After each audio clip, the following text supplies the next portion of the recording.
달빛 아래 사연 한수 채널 구독자 여러분, 오늘도 시청해주셔서 감사합니다. 행복하고 즐거운 시간 되시길 바라며 오늘의 사연 시작하겠습니다. 비가 부슬부슬 내리는 주말 오후 군부대 정문 앞에 한 노인이 서성이고 있었습니다. 낡은 회색 점퍼에 오래된 군화를 신은 80이 넘은 노인 이종학은 작은 비닐봉지 하나를 소중히 품에 안고 있었죠. 새벽 5시에 집을 나서서 기차를 3번이나 갈아타고 시외버스도 2번이나 환승해서 이곳까지 온 긴 여행이었습니다. 낡은 지갑에서 마지막 교통비까지 털어가며 온 길이었어요. 정문 초소의 젊은 병사가 이종학을 힐끗 쳐다봤습니다.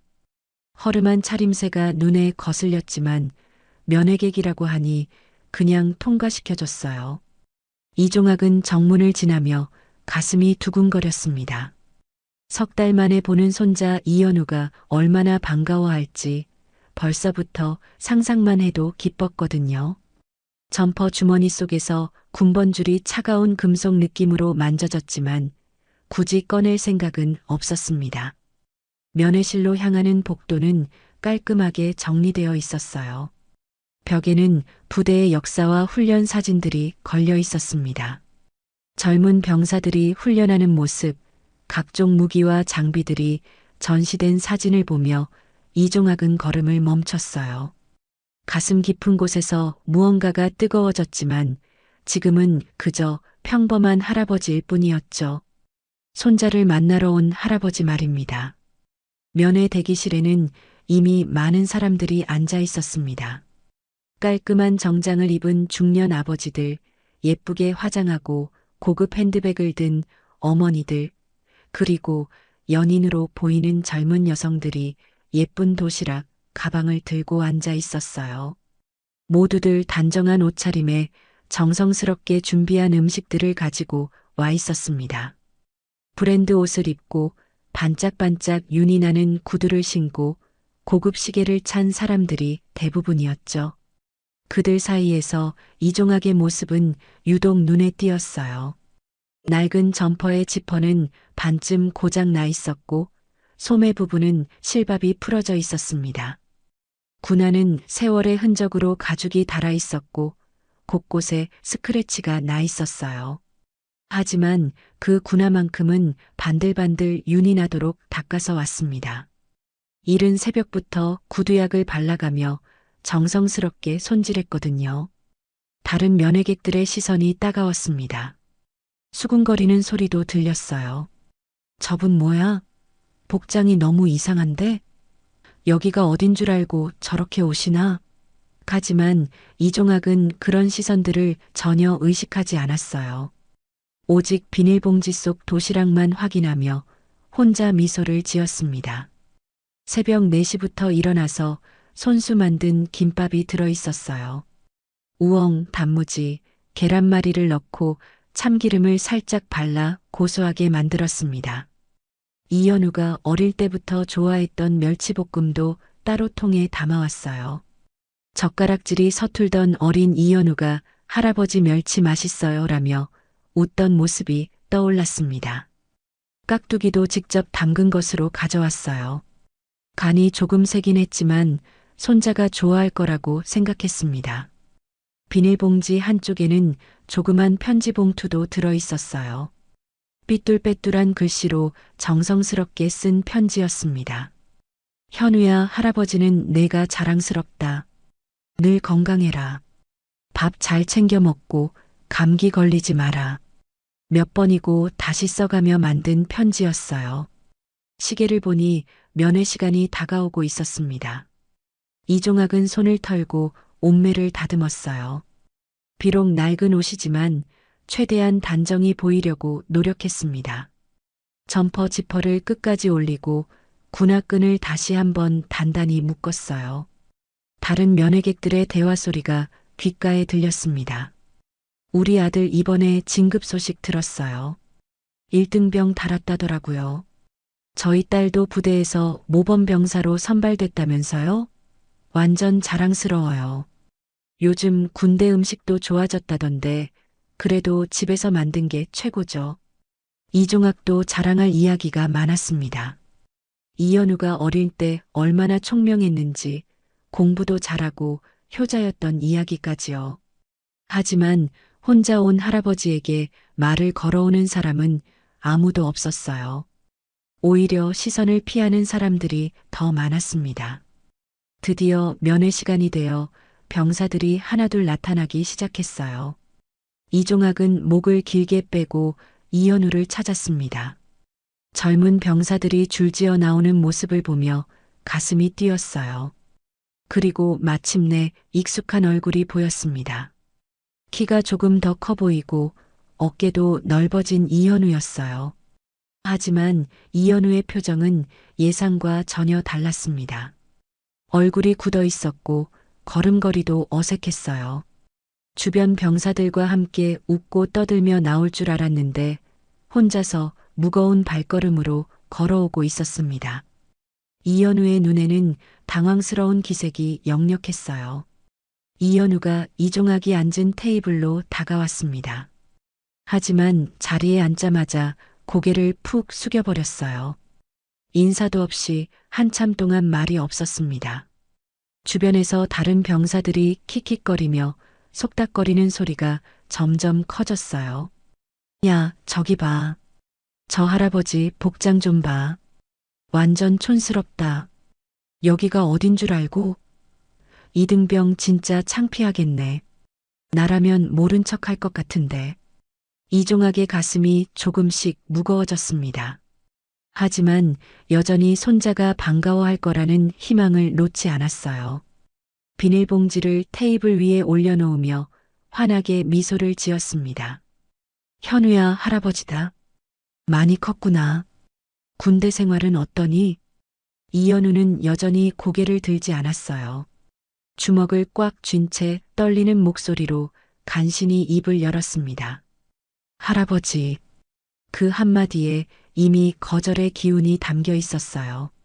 다음부터는 오지 마세요. 이현우의 목소리는 차갑고 단호했습니다. 순간 이종학의 얼굴에서 미소가 완전히 사라졌어요. 귀를 의심했습니다. 뭐라고? 창피하니까요. 이현우가 고개를 더욱 숙이며 말했습니다. 이런 복장으로 오시면 정말 창피해요. 다른 애들이 뭐라고 하는지 아세요? 근처에 앉아있던 한 상병이 대놓고 비웃음을 터뜨렸습니다. 야, 이등병. 내 할아버지 진짜 독특하시네. 여기가 군부대인 줄 알고 저런 차림으로 오시냐? 완전 민망하다. 다른 병사들도 킥킥거리며 웃음을 참지 못했어요. 면회실 전체에 수군거리는 소리가 퍼졌습니다. 이종학의 가슴이 찢어질 것 같았습니다. 손에 든 비닐봉지가 갑자기 천근만근처럼 무거워졌어요. 새벽부터 정성껏 준비한 도시락이 무색해졌습니다. 그래도 할아버지는 내가 보고 싶어서 떨리는 목소리로 간신히 말을 꺼냈어요. 그냥 가세요. 이현우는 여전히 고개를 들지 않았습니다. 정말로요. 다신 오지 마세요. 주변의 웃음소리가 더욱 커졌어요. 한 일병이 동료를 쿡쿡 찌르며 속삭였습니다. 저 할아버지 진짜 웃기다. 저런 옷 어디서 구하지? 면에 온 다른 가족들도 힐끗힐끗 쳐다보며 수군거렸습니다. 이종학은 허탈한 표정으로 자리에서 천천히 일어났어요. 비닐봉지를 테이블 위에 조용히 내려놓고 돌아서려던 그때 헌병소령 박지훈이 큰 걸음으로 다가왔습니다. 잠깐만요, 할아버지. 박지훈의 목소리에는 의심과 경계심이 가득했어요. 신분증 좀 보여주세요. 출입 기록도 제대로 안 되어 있고 복장도 좀 이상한데요? 여기가 어떤 곳인지 아시나요? 면회실의 모든 시선이 이종학에게 집중됐습니다. 다른 면회객들이 수군거리기 시작했어요. 뭐지, 저분? 문제 있나? 복장 진짜 이상하긴 하네. 병사들의 웃음소리는 더욱 커졌고 이현우는 얼굴이 빨갛게 달아올라 고개를 더욱 깊이 숙였습니다. 이종학은 잠시 멈칫했습니다. 주머니 속 군번줄에 손이 천천히 갔어요. 차가운 금속 느낌이 손바닥에 전해졌습니다. 한때 이 군번줄 하나만으로도 모든 것이 해결되던 시절이 있었죠. 하지만 지금은 그냥 늙은 할아버지일 뿐이었습니다. 손이 군번줄을 움켜쥐었다가 다시 놓았어요. 박지훈 소령의 날카로운 시선과 주변의 시끄러운 웃음소리, 그리고 고개를 숙인 채 창피해하는 손자의 모습이 눈에 들어왔습니다. 이종학은 아무 말 없이 고개만 살짝 숙였어요. 죄송합니다. 작은 목소리로 사과하며 천천히 발걸음을 옮겼습니다. 박지훈은 여전히 의심스러운 표정으로 이종학의 뒷모습을 바라봤어요. 다음부터는 제대로 된 복장으로 오시기 바랍니다. 여기는 군부대입니다. 이종학은 대답하지 않았습니다. 그냥 묵묵히 면회실을 나섰어요. 복도를 걸으며 벽에 걸린 부대 사진들이 다시 눈에 들어왔습니다. 젊은 장병들의 당당한 모습, 훈련하는 모습들. 하지만 이제 그 사진들이 낯설게만 느껴졌어요. 정문을 나서니 비가 더욱 굵어지고 있었습니다. 이종학은 비를 맞으며 버스 정류장까지 천천히 걸었어요. 뒤돌아보지 않았습니다. 돌아볼 용기도 이유도 없었거든요. 한편 부대 안에서는 며칠이 지나도록 허름한 복장의 이상한 노인 이야기가 조롱 섞인 유머로 떠돌고 있었습니다. 야, 너희 그 할아버지 봤냐? 진짜 웃기더라. 이등병 할아버지 패션 센스 좀 봐라. 다음에 또 오시면 어떡하지? 이현우는 겉으로는 웃으며 넘기려고 했지만 밤마다 잠들기가 어려웠어요. 눈을 감으면 할아버지의 젖은 뒷모습이 떠올랐고 비닐봉지를 테이블에 놓고 가신 모습이 자꾸 생각났습니다. 그 안에 뭐가 들어 있었을까? 궁금했지만 이미 늦었어요. 일주일이 지난 어느 날 부대에서는 보훈처에서 나온 참전용사 관련 다큐멘터리 제작 준비가 한창이었습니다. 홍보장교 정하윤 중위가 각종 자료와 전사 기록, 명예훈장 자료들을 정리하고 있었어요. 컴퓨터 화면에는 수많은 이름들이 나열되어 있었습니다. 6.25 전쟁 참전용사, 월남전 참전용사. 정하윤 중위는 하나하나 체크하며 분류 작업을 하고 있었어요.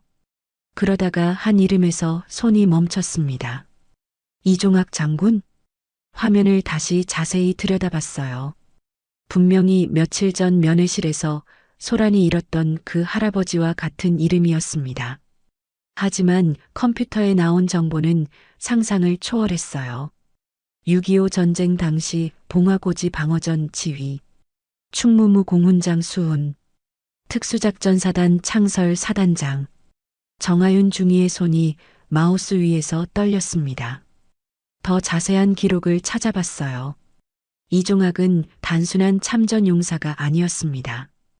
1925 전쟁 당시 불가능했던 봉화고지를 사흘간 지켜낸 전설적인 지휘관이었어요. 중공군 1개 사단의 공격을 단 1개 중대로 막아낸 기적 같은 방어전의 주인공이었습니다. 이분이 정말 그분이라면.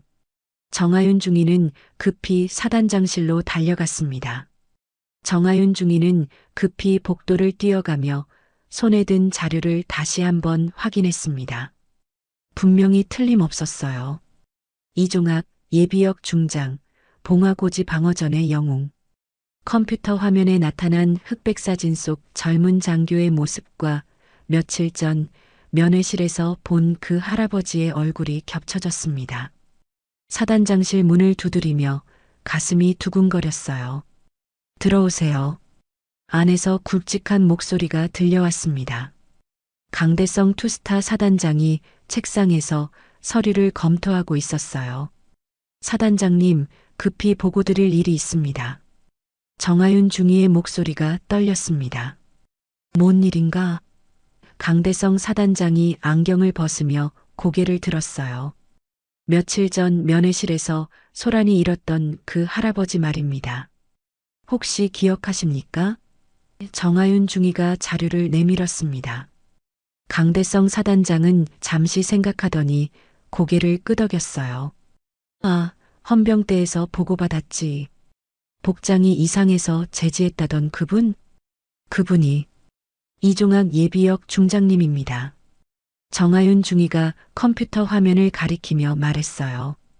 순간 강대성 사단장의 얼굴이 굳어졌습니다. 안경을 다시 쓰고 화면을 자세히 들여다봤어요. 이종학, 설마 그분이? 목소리가 갑자기 낮아졌습니다. 네, 맞습니다. 봉화고지 방어전을 지휘하신 바로 그분입니다. 정하윤 중위가 확신에 찬 목소리로 말했어요. 강대성 사단장은 자리에서 천천히 일어났습니다. 창 밖을 바라보며 깊은 한숨을 내쉬었어요. 그분이 여기까지 직접 오셨다고? 목소리에 경외감이 섞여 있었습니다. 정하윤 중위는 더 자세한 자료를 펼쳐놓았어요. 1953년 봉화고지 방어전에서 중공군 한 개 사단을 상대로 사흘간 고지를 사수했습니다. 당시 대위였던 이종학 장교는 단 한 개 중대로 불가능에 가까운 방어전을 벌였어요. 강대성 사단장의 눈에 옛 기억이 떠올랐습니다. 사관학교 시절 들었던 전술 수업, 그리고 젊은 중위 시절 만났던 그 전설적인 분의 모습이요. 내가 중위 시절에 모셨던 분이야. 목소리가 떨렸습니다. 네, 사단장님께서 직접 모셨다고요? 정하윤 중위가 놀란 표정으로 물었어요. 25년 전이었지.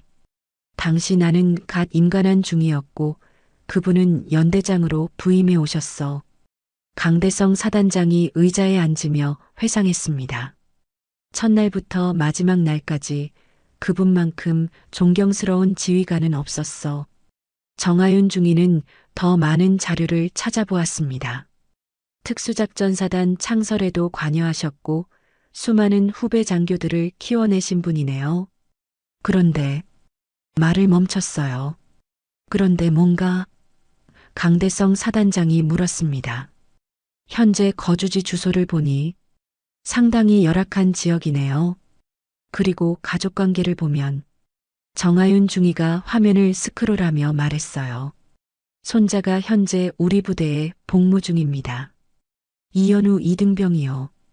강대성 사단장의 표정이 더욱 굳어졌어요. 이현우, 그 병사가 그분의 손자라고? 네, 맞습니다. 면회 거절당하신 게. 정하윤 중위의 목소리가 점점 작아졌습니다.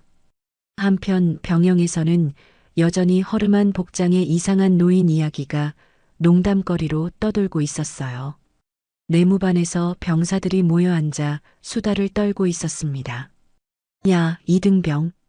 내 할아버지 그 뒤로 안 오시냐? 한 상병이 이현우를 놀리며 말했어요. 그러게요. 완전 웃겼는데. 다른 병사가 킥킥거리며 맞장구 쳤습니다. 이현우는 겉으로는 웃으며 대답했어요. 안 오실 거예요. 제가 말렸거든요. 하지만 가슴 한구석이 무거웠습니다. 밤마다 할아버지가 가져다 놓은 비닐봉지가 생각났어요. 그 안에 뭐가 들어 있었을까? 지금까지도 궁금했습니다. 진짜 웃겼어. 군대가 어딘 줄 알고 저런 복장으로. 일병이 손을 저으며 말했어요. 헌병 소령님도 완전 당황하셨잖아. 신분증 확인하려다가. 또 다른 병사가 웃으며 말했습니다. 이현우는 점점 불편해졌어요. 하지만 동조하지 않으면 자신도 놀림감이 될 것 같아서 억지로 웃었습니다. 네, 창피했어요. 정말로. 그때 한 고참이 말했어요. 근데 진짜 이상하긴 했어. 군화는 완전 반짝반짝 닦아서 왔더라. 아, 맞다. 그것도 옛날 군화 같던데? 다른 병사가 기억을 더듬으며 말했어요. 그리고 뭔가 자세도 좀 특이했어. 걸음걸이가 일반인 같지 않더라고. 상병이 진지하게 말했습니다. 이연우의 가슴이 조금 더 무거워졌어요. 어릴 때부터 할아버지의 고든 걸음걸이를 봐왔거든요. 남들과는 확실히 달랐었습니다.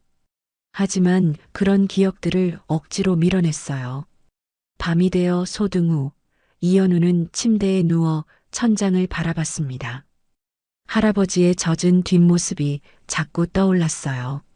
비를 맞으며 천천히 걸어가시던 모습, 그리고 테이블에 조용히 놓고 가신 비닐봉지까지요. 뭐가 들어 있었을까? 계속 궁금했지만 이미 늦었어요. 면회실에서 치워졌을 테니까요. 아마 정성스럽게 준비하신 도시락이었겠죠. 어릴 때 할아버지가 해주시던 김밥 맛이 갑자기 그리워졌습니다. 이튿날 아침 정하윤 중위는 이종학의 거주지 주소를 확인하고 직접 찾아가기로 결심했습니다. 사단장의 허락을 받은 후 부대 차량을 타고 시내로 향했어요. 내비게이션이 안내하는 곳은 도심에서 한참 떨어진 낡은 주택가였습니다. 차에서 내리자마자 눈에 들어온 것은 비좁은 골목길과 낡은 집들이었어요. 대부분이 20년은 넘어 보이는 낡은 단독주택들이었습니다. 지붕은 여기저기 기와장이 깨져 있었고 담장도 군데군데 금이 가 있었어요. 이종학의 집을 찾는 건 어렵지 않았습니다. 골목 끝자락에 있는 가장 낡은 집이었거든요. 대문은 녹이 슬어 있었고 대문 옆 우편함도 페인트가 벗겨져 있었어요. 이종학이라고 적힌 명패는 글자가 거의 지워져서 알아보기 힘들 정도였습니다. 정하윤 중위가 조심스럽게 대문을 두드렸어요. 안녕하세요? 계세요? 한참을 기다렸지만 아무 대답이 없었습니다. 다시 한 번 더 큰 소리로 불러봤어요. 이종학 어르신 계십니까? 그때 옆집에서 할머니 한 분이 나왔습니다. 누구 찾으세요? 이종학 어르신 찾고 있는데요. 정하윤 중위가 정중하게 말했어요. 아, 이 할아버지요? 며칠 전부터 안 보이던데. 할머니가 고개를 저었습니다. 혹시 무슨 일 있나 했어요. 평소에는 매일 새벽에 나가서 산책하시거든요. 혹시 어디 가셨는지 아세요? 정하윤 중위가 걱정스럽게 물었어요. 글쎄요. 며칠 전에 어디 멀리 다녀오신다고 하시더니 그 뒤로 영 기운이 없어 보이시더라고요. 할머니가 한숨을 쉬었습니다. 원래도 혼자 사시는데 요즘 더 적적해 보이세요. 정하윤 중위는 집 주변을 돌아보았습니다. 창문으로 안을 들여다보니 희미하게 집 안이 보였어요. 거실 한쪽 벽에는 낡은 액자가 걸려 있었습니다. 멀리서도 충무무 공훈장이라는 글씨가 희미하게 보였어요. 저분이 군인이셨나 봐요? 정하윤 중위가 조심스럽게 물었습니다. 네, 옛날에 높은 분이셨다고 들었어요. 하지만 지금은 할머니가 말끝을 흐렸습니다. 혼자 사시느라 많이 힘드실 거예요. 전기도 자주 끊기고 지붕도 비새고 정하윤 중위의 가슴이 먹먹해졌어요. 나라를 위해 목숨 걸고 싸우신 분이 이런 곳에서 혼자 지내고 계신다니. 집 뒤쪽으로 돌아가니 작은 텃밭이 보였습니다. 상추와 고추, 토마토 같은 채소들이 정성스럽게 심어져 있었어요. 하지만 며칠간 돌보지 않았는지 시들어가고 있었습니다. 할아버지 텃밭이에요? 정하윤 중위가 물었어요. 네, 혼자서 다 키우세요. 가끔 나눠주시기도 하고. 할머니가 안타까운 표정으로 말했습니다. 손자분이 군대 갔다고 하시더니 그 뒤로 더 외로워하시는 것 같아요.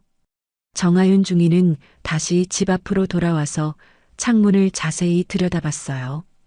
거실 식탁 위에 뭔가 놓여 있는 게 보였습니다. 가까이 가서 보니 도시락통과 편지 봉투였어요. 도시락통은 아직 포장이 그대로 되어 있었습니다. 투명한 비닐봉지에 쌓인 채로 식탁 한가운데 놓여 있었어요. 그 옆에는 편지 봉투가 하나 있었습니다. 봉투 겉면에 삐뚤빼뚤한 글씨로 현우에게라고 적혀 있었어요. 정아윤 중이의 눈가에 눈물이 맺혔습니다. 이게 며칠 전 면회 때 가져가려던 그 도시락인가? 가슴이 답답해졌어요. 손자를 만나러 가려고 새벽부터 정성스럽게 준비하신 도시락이 결국 이렇게 혼자 남겨진 것이었습니다.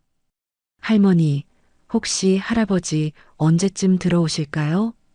정아윤 중이가 간절하게 물었어요. 보통 저녁 때 산책하고 들어오시는데 요즘은 워낙 기운이 없으셔서. 할머니도 걱정스러운 표정이었습니다. 정아윤 중이는 명함을 꺼내 할머니에게 건넸어요. 혹시 할아버지 들어오시면 꼭 연락 부탁드려요. 꼭이요. 부대로 돌아가는 길, 정아윤 중이의 마음은 무거웠습니다. 나라를 지켜낸 영웅이 이런 처지에 계시다니. 그리고 그 영웅의 손자가 할아버지를 창피하다며 거절했다니. 사단장실에 도착해서 보고를 마치자 강대성 사단장의 얼굴도 심각해졌어요. 그분이 그런 곳에서 혼자 지내고 계시다고? 네, 집 상태도 많이 낡았고 혼자 텃밭도 가꾸시면서 지내시는 것 같습니다. 정아윤 중이가 무거운 마음으로 보고했어요. 그리고 며칠 전 면회 때 가져오셨던 도시락이 아직 집에 그대로 놓여 있었습니다. 손자에게 주려던 편지도 함께요. 강대성 사단장은 주먹을 꽉 쥐었어요. 그분이 우리가 존경해야 할 분인데. 목소리가 떨렸습니다. 정아윤 중이는 핸드폰으로 찍어온 사진을 보여줬어요. 낡은 집, 시든 텃밭, 그리고 창문 너머로 보인 도시락과 편지의 모습까지요. 이분은 그냥 할아버지가 아니라 우리 군의 역사 그 자체입니다. 정아윤 중이의 목소리가 격정에 찼어요. 봉화고지에서 목숨 걸고 나라를 지키신 분이 지금은 손자에게조차 외면받고 계신다니. 강대성 사단장은 창밖을 바라보며 깊이 생각에 잠겼어요. 젊은 중이 시절 모셨던 그분의 모습이 떠올랐습니다. 당당하고 위엄 있던 모습, 부하들을 아끼고 나라를 사랑하던 진정한 군인의 모습이요. 즉시 조치를 취해야겠어. 강대성 사단장이 결연하게 말했습니다. 강대성 사단장은 더 이상 망설일 수 없었습니다. 책상 위에 전화기를 집어들고 부관을 불렀어요. 즉시 전 간부들을 사단장실로 집합시켜. 목소리에는 단호한 결의가 담겨 있었습니다. 10분 후 사단장실에는 각 부대의 주요 간부들이 모여들었어요. 연대장들과 대대장들, 그리고 주요 참모들까지 모두들 갑작스러운 소집 명령에 의아한 표정을 짓고 있었습니다. 여러분, 오늘 매우 중대한 일을 알려드리려 합니다. 강대성 사단장이 엄숙하게 입을 열었어요. 며칠 전 우리 부대 면회실에서 일어난 일에 대해서입니다. 참석자들 사이에서 수군거리는 소리가 들렸어요. 대부분이 그 이상한 노인 이야기를 들어서 알고 있었거든요. 정아윤 중이 조사 결과를 보고해. 강대성 사단장이 지시했습니다. 정아윤 중이가 앞으로 나서서 준비한 자료를 펼쳤어요. 그분은 이종학 예비역 중장님입니다. 1953년 봉화고지 방어전의 영웅이시자 우리 특수작전사단의 창설 사단장이십니다. 회의실이 순식간에 조용해졌어요. 몇몇 간부들의 얼굴이 창백해졌습니다. 봉화고지 방어전에서 대위 계급으로 중공군 한 개 사단을 상대로 사흘간 고지를 사수하신 분입니다. 정아윤 중이가 계속해서 설명했어요. 단 한 개 중대로 말이죠. 한 연대장이 떨리는 목소리로 물었습니다. 그분이 정말로? 네, 확실합니다. 그리고 정아윤 중이가 잠시 말을 멈췄어요. 현재 우리 부대에 복무 중인 이현우 이등병의 할아버지이십니다. 회의실에서 탄식 소리가 터져 나왔어요. 몇몇 간부들은 고개를 떨구었습니다. 강대성 사단장이 다시 입을 열었어요.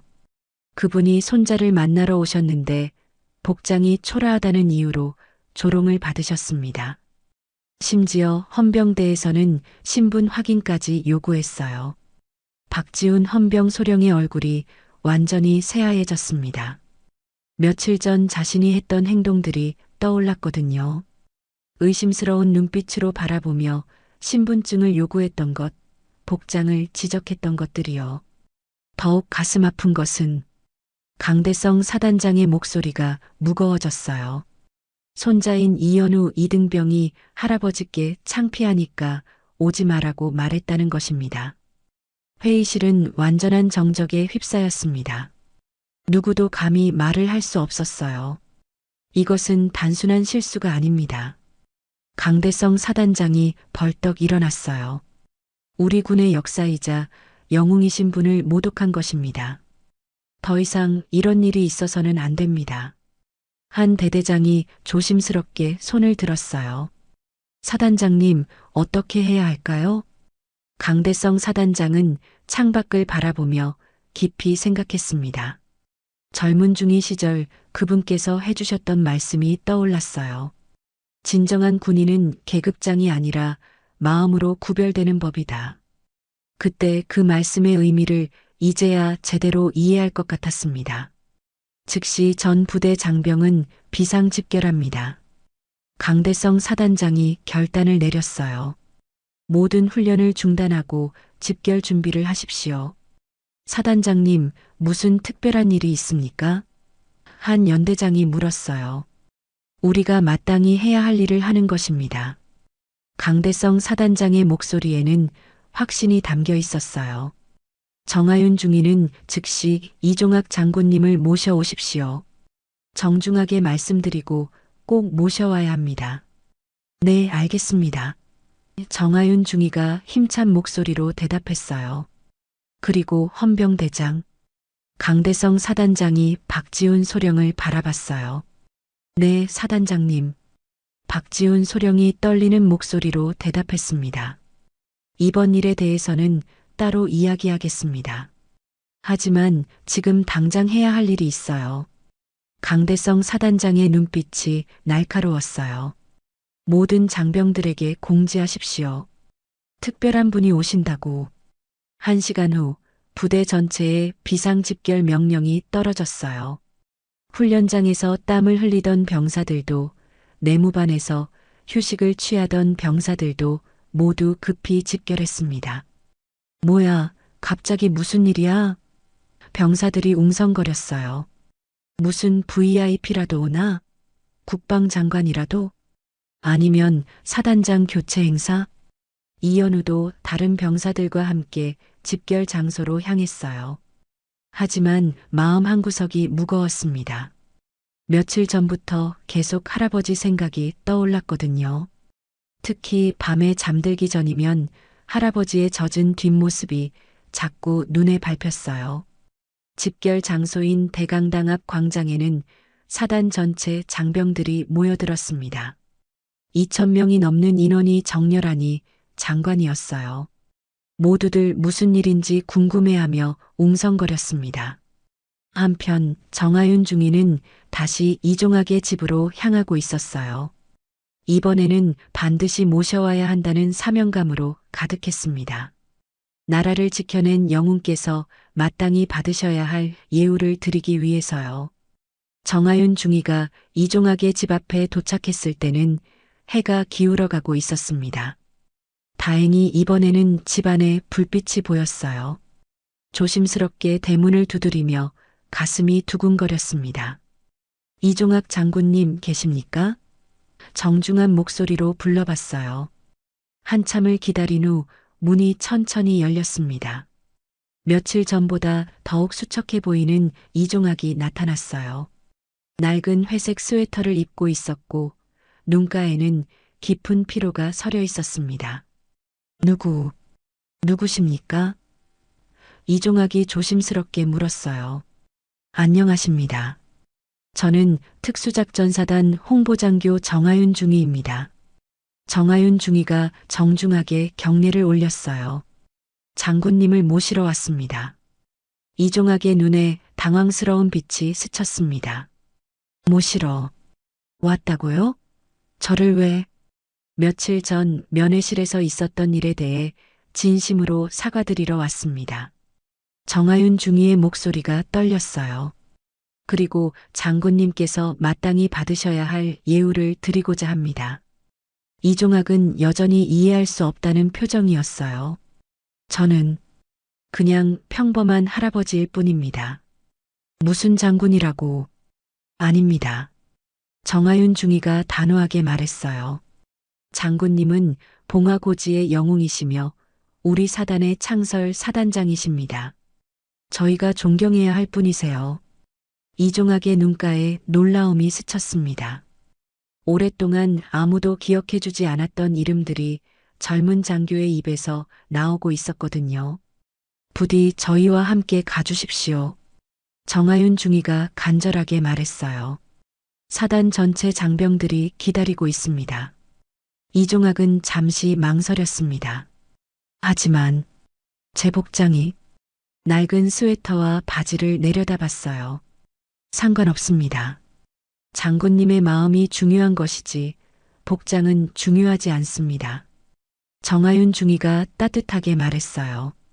이종학은 결국 고개를 끄덕였습니다. 집 안으로 들어가 낡은 점퍼를 걸쳤어요. 거울 앞에서 잠시 서성이다가 서랍에서 무언가를 꺼냈습니다. 그것은 오래된 군번줄이었어요. 목에 군번줄을 걸고 나온 이종학의 모습이 달라 보였습니다. 비록 옷은 낡았지만 어깨가 곧게 펴졌고 걸음걸이에도 옛날의 위엄이 살짝 되돌아온 것 같았어요. 부대로 향하는 차 안에서 이종학은 창밖을 바라보며 말했습니다. 현우는 괜찮을까요? 며칠 전에 많이 창피해했는데. 장군님, 걱정하지 마십시오. 모든 것이 잘 될 거예요. 정하윤 중위가 안심시키며 말했어요. 부대에 도착했을 때는 이미 해가 지고 있었습니다. 대강당 앞 광장에는 수많은 장병들이 정렬해 있었어요. 완전군장을 착용한 채로 반듯하게 서 있는 모습이 장관이었습니다. 이현우도 대열 중간에 서 있었어요. 하지만 여전히 무슨 일인지 알지 못해 두리번거리고 있었습니다. 도대체 누가 온다는 거야? 옆에 병사에게 속삭였어요. 모르겠어. 엄청 중요한 사람인 것 같은데. 다른 병사가 대답했습니다. 그때 부대 입구 쪽에서 소란스러운 움직임이 보였어요. 강대성 사단장을 비롯한 모든 간부들이 일렬로 서서 누군가를 기다리고 있었습니다. 곧 한 대의 승용차가 들어왔어요. 차에서 내린 정하윤 중위 다음으로 나타난 인물을 보고 광장 전체가 순간 조용해졌습니다. 낡은 점퍼에 오래된 바지를 입은 노인이 천천히 걸어 나왔어요. 목에는 군번줄이 걸려 있었고 걸음걸이는 비록 느렸지만 꼿꼿했습니다. 이현우의 눈이 커졌습니다. 할아버지? 믿을 수 없다는 표정으로 중얼거렸어요. 근처에 있던 병사들도 웅성거리기 시작했어요. 저분, 며칠 전에 면회실에서 본 그 할아버지 아냐? 맞네, 맞아.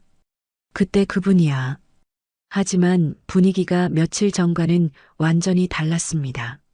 아무도 웃지 않았고 모든 시선이 경건했어요. 강대성 사단장이 앞으로 나아가 정중하게 경례를 올렸습니다. 이종학 장군님 오셔서 감사합니다. 이종학은 잠시 멈칫했습니다. 수많은 젊은 장병들이 자신을 바라보고 있었거든요. 며칠 전 조롱받았던 그곳에서 지금은 모든 이들이 경건한 표정으로 서 있었습니다. 장군님께서는 우리 대한민국 육군의 자랑이시며 이 부대의 창설 사단장이십니다. 강대성 사단장의 목소리가 광장 전체에 울려 퍼졌어요. 봉화고지에서 조국을 지켜내신 영웅이십니다. 장병들 사이에서 감탄의 소리가 들렸어요. 봉화고지, 그 전설적인 정말 그분이셔? 이현우는 다리가 후들거렸습니다.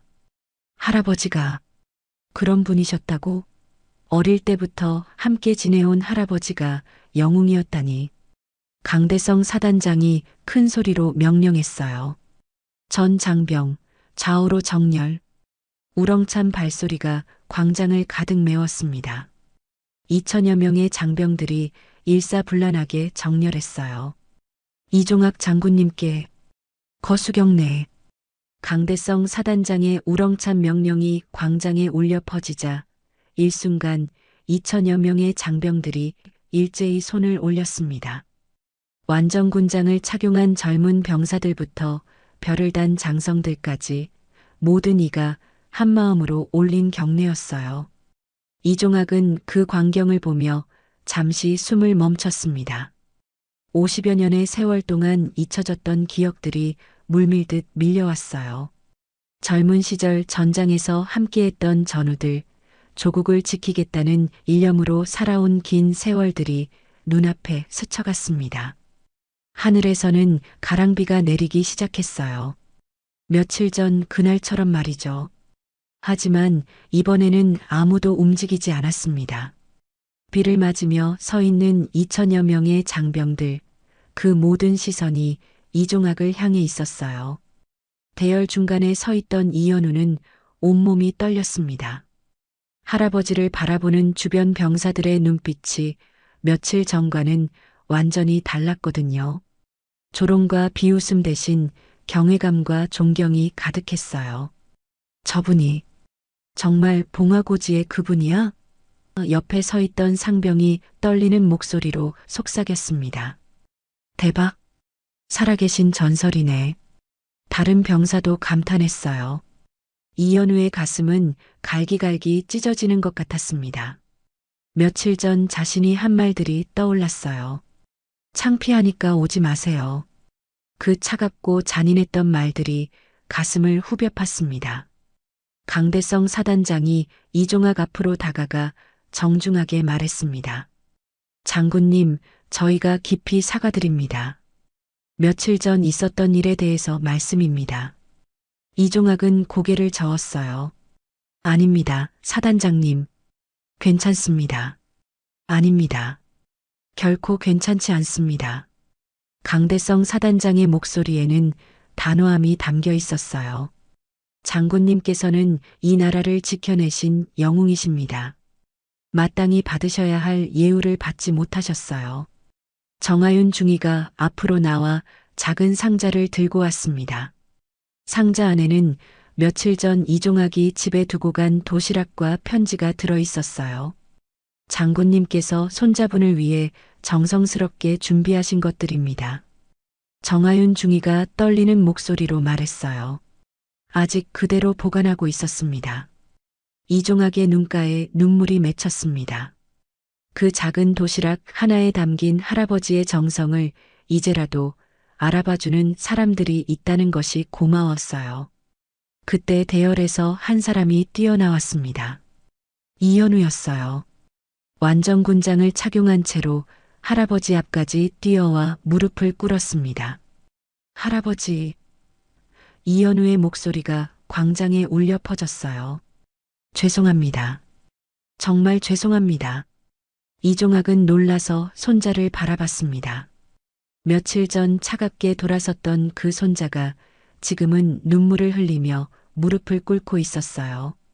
창피하다고 했던 거, 오지 말라고 했던 거, 이현우가 흐느끼며 말했어요. 정말 돌이킬 수 없어요. 할아버지가 누구신지도 모르고 주변 병사들도 숙연해졌습니다.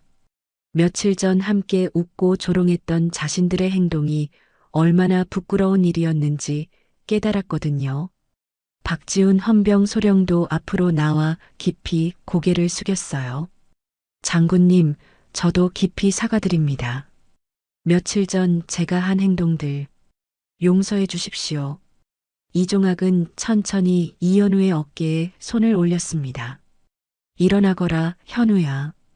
따뜻한 목소리였어요. 할아버지는 내가 자랑스럽다. 아니에요. 저는, 저는 할아버지를 창피해했어요. 이연우가 고개를 들지 못하며 말했어요. 나라를 지키는 건 창피한 일이 아니다.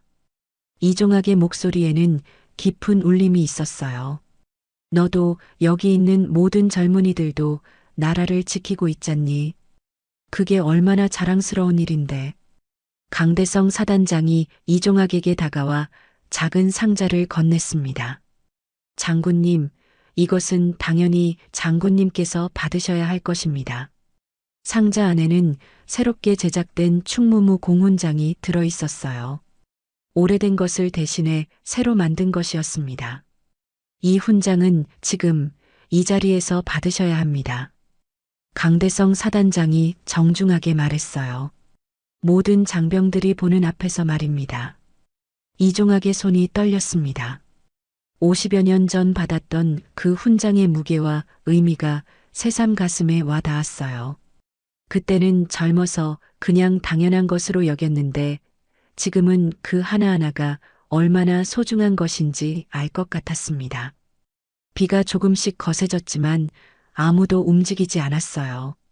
이연우는 여전히 할아버지 앞에 무릎을 꿇고 있었고 2천여 명의 장병들은 경례 자세를 유지한 채 서 있었습니다. 이종학은 떨리는 손으로 훈장을 받았어요. 그리고 천천히 이연우를 일으켜 세웠습니다. 현우야, 할아버지가 내게 미안하다. 이종학이 조용히 말했어요. 더 좋은 옷을 입고 오지 못해서 너를 창피하게 만들어서. 아니에요. 이연우가 울먹이며 고개를 저었어요. 제가 잘못했어요. 할아버지는 잘못한 게 없어요. 그때 강대성 사단장이 큰 소리로 외쳤습니다. 전 장병, 대한민국 육군 예비역 장성 이종학 장군님께 충성, 충성. 2천여 명의 목소리가 하나가 되어 하늘을 찔렀어요. 충성. 2천여 명의 우렁찬 외침이 빗속에서도 우렁차게 울려 퍼졌습니다. 그 소리는 부대를 넘어온 산하에 퍼져나가는 것 같았어요. 이종학의 눈가에서 빗물과 눈물이 섞여 흘러내렸습니다. 강대성 사단장이 이종학을 부대 한가운데로 모셨습니다. 젊은 장병들이 에워싼 가운데 서게 된 이종학은 잠시 주위를 둘러봤어요. 수많은 젊은 얼굴들이 자신을 바라보고 있었습니다. 그 눈빛에는 진심 어린 존경과 경외감이 가득했어요. 여러분, 강대성 사단장이 큰 소리로 말했습니다. 오늘 우리 앞에 서 계신 분은 단순한 어르신이 아닙니다. 이분은 우리 대한민국의 자유를 지켜내신 진정한 영웅이십니다. 장병들의 시선이 더욱 집중되었어요. 며칠 전까지만 해도 이상한 할아버지라고 조롱했던 그분이 지금은 모든 이들의 마음속에 우뚝 서 있었습니다. 1953년 봉화고지에서 강대성 사단장이 계속 설명했어요. 당시 대위였던 이종학 장교는 단 한 개 중대로 중공군 한 개 사단을 상대했습니다. 사흘 낮과 밤을 버텨내며 고지를 사수하셨어요. 병사들 사이에서 감탄의 소리가 들렸습니다. 교육 시간에 배웠던 전설 같은 이야기의 주인공이 바로 눈앞에 서 계신 것이었으니까요. 그뿐만 아닙니다. 강대성 사단장의 목소리에 감격이 실렸어요. 이분은 우리 특수작전사단의 창설 사단장이시기도 합니다. 지금 우리가 서 있는 이 부대를 만드신 분이에요. 이연우는 할아버지 곁에 서서 눈물을 멈출 수 없었습니다. 어릴 때부터 함께 지내온 할아버지가 이런 대단한 분이셨다니. 왜 진작 알지 못했을까요? 왜 할아버지는 한 번도 자랑하지 않으셨을까요? 이종학이 천천히 입을 열었습니다. 여러분, 목소리는 나직했지만 광장 구석구석까지 전해졌어요. 저는 그저 제가 해야 할 일을 했을 뿐입니다. 너무 겸손하신 말씀입니다, 장군님. 강대성 사단장이 고개를 숙였어요. 장군님께서 하신 일은 우리 모두가 본받아야 할 모범입니다. 이종학은 주위의 젊은 병사들을 하나하나 바라봤습니다. 지금 여기 서 있는 여러분들이야말로 진정한 영웅들입니다. 나라를 지키겠다는 마음으로 이곳에 와 있으니까요. 비가 점점 더 세게 내렸지만 아무도 움직이지 않았어요. 모든 장병들이 이종학의 말 한마디 한마디에 집중하고 있었습니다. 제가 젊었을 때는 이종학이 잠시 멈췄다가 계속했어요. 조국이 위험에 처했을 때였습니다. 선택의 여지가 없었어요. 누군가는 해야 할 일이었고 제가 그 자리에 있었을 뿐입니다. 이연우가 앞으로 나서며 떨리는 목소리로 말했습니다. 할아버지, 왜 한 번도 말씀해 주시지 않았어요? 이런 대단한 일들을 하셨는데.